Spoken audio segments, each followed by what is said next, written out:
We're now going to discuss something that's, I think, a little less obvious than the calculations that we've done up till now.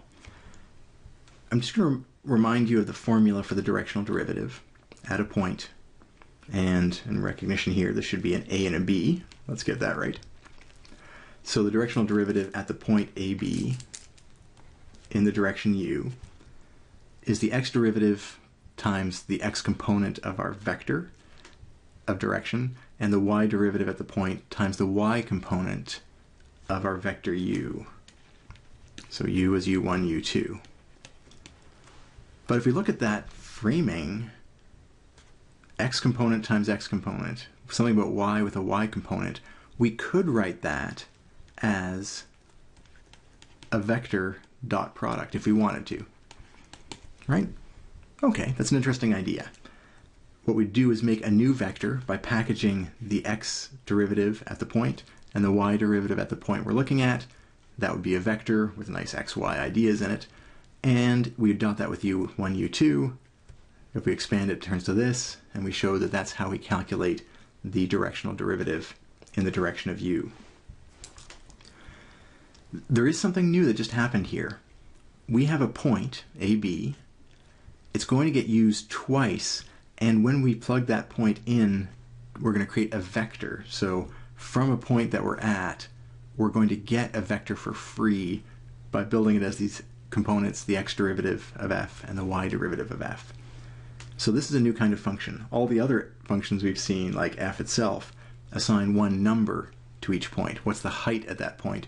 Now we're going to get a vector out of each point.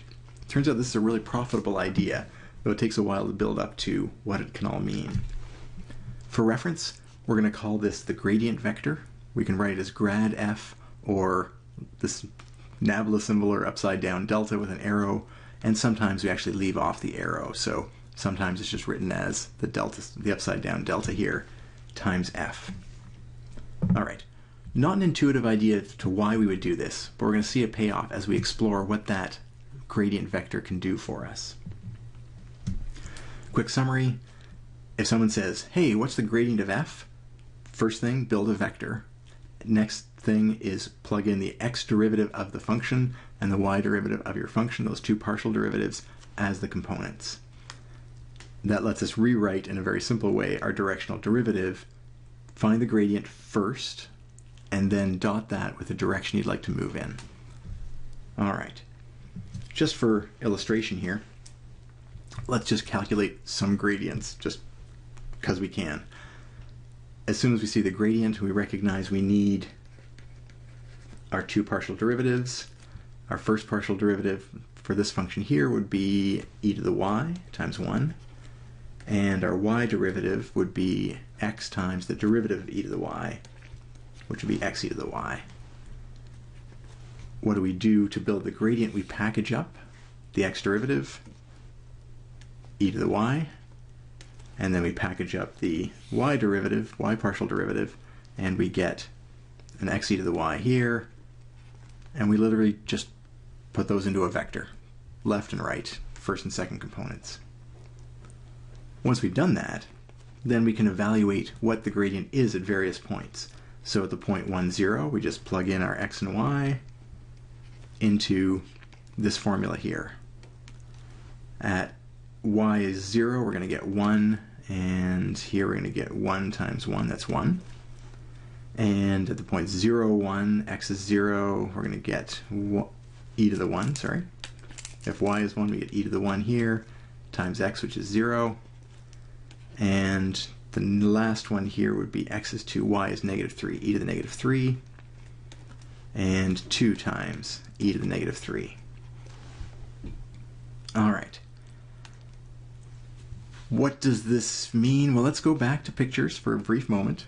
We'll explore this further, but just to get a sense right now, we had the point 1, 0, we had the point 0, 1, we had the point 1, 2, negative 3 down here. At each of those points, there is a surface over top, but also at each of those points, we can define this gradient vector, and this one here is 1, 1, this one here was all x, in fact pretty big, 2.7 something, and then this was roughly 1 to 2 everything positive, yeah, 1 to 2, like that. So at each of these points we can define a gradient vector, and it's just going to be this thing pointing out for now in some direction. We could move in any direction we like. If I was at this point, I could go in any direction I liked and ask what the slope is. That's the directional derivative.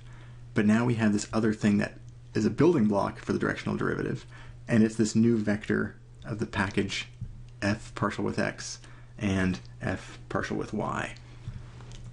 Finally, in the next few videos, we'll see what else that gradient vector does for us, or what else it can mean for us.